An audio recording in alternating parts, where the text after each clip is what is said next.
Charlie Grac, un passionné du territoire avec de multiples savoirs. Il anime chaque semaine la visite du pont du Moulin de Toramote. Depuis le début de ce chantier de restauration du pont, il est présent aux côtés des ouvriers. Il a déjà partagé toutes ses connaissances sur l'histoire du pont et sa réparation avec plus de 400 personnes. Il faut dire qu'il aime ce pont et qu'il la connaît bien, son histoire et celle aussi du moulin et de la scierie.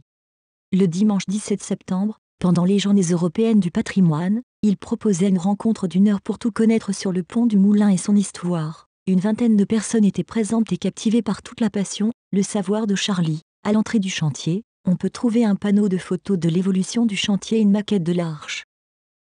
Pendant cette année 2023, le chantier a bien avancé et se terminera en 2024. Une belle restauration avec une vraie connaissance des techniques anciennes pour une reconstruction pérenne. Ne doutons pas que de multiples animations pourront voir le jour pour une mise en valeur de ce patrimoine emblématique de Toramote. Bravo Charlie pour cette passion et amour du territoire et surtout pour savoir le partager de façon si généreuse.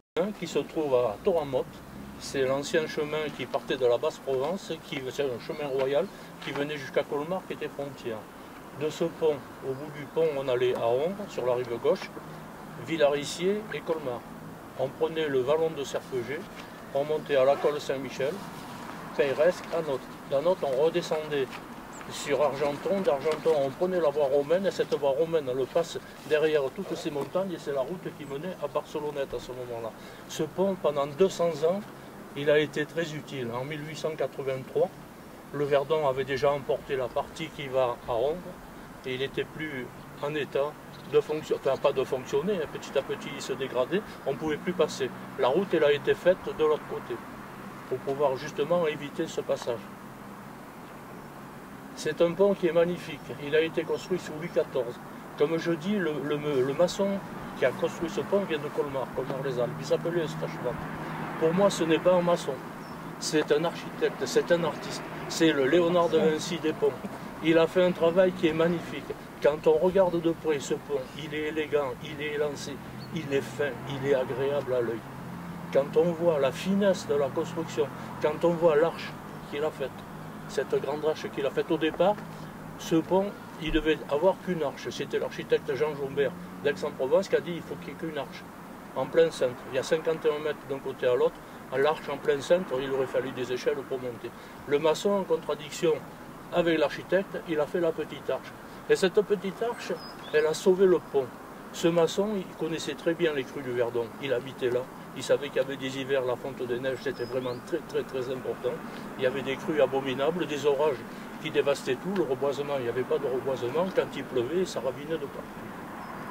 Cette petite arche, elle a un bec amont et un bec aval. Le bec amont, quand il y a... Voilà. Comme ça. Quand un arbre arrive, il ne va pas rester coincé, il va partir d'un côté et de l'autre. L'eau, quand elle va arriver, le gros flux, il va passer dans la petite arche. Ce bec amont va ralentir l'eau, le bec aval va la faire tourner et ça va éviter que le flux vienne déchausser la pile de la rive droite. C'est le seul pont qui a été sauvé avec toutes les crues centenaires. Il est magnifique, voilà ce que j'en dis. Et je fais la visite tous les lundis. Depuis la rénovation du pont, j'arrive à 400 visiteurs. Voilà, et je vous invite à venir. Donc c'est la visite du chantier de restauration. C'est la visite. En plus, il y a un moulin. Il y a un moulin, il y a une scierie. Parce qu'on parle du pont de... On parle que le maçon vient de Colmar. Mais il y a un monsieur Gauthier, ici, il avait une scierie. Une scierie en 1820. Monsieur l'Empereur, qui avait fait fortune en faisant des foudres pour les vins de Bordeaux, est venu ici. Il a acheté la scierie à M. Gauthier. Et ce M. Gauthier, ses ancêtres étaient le propriétaire de la carrière qui est là, qui a servi à faire la voûte du pont. Il a acheté la scierie à Toramote, il a acheté la scierie à Torambas et la scierie au Camp de Lys. Cette scierie, elle a servi à tailler tous les étançons pour faire le tunnel de la Colle Saint-Michel. Il y avait 400 personnes d'un côté, 400 personnes de l'autre. Il avait 200 employés. 200 employés. Il avait 20% de gens qui venaient du Maroc. Il y avait 50 gamins en âge scolaire, il avait salarié une institutrice.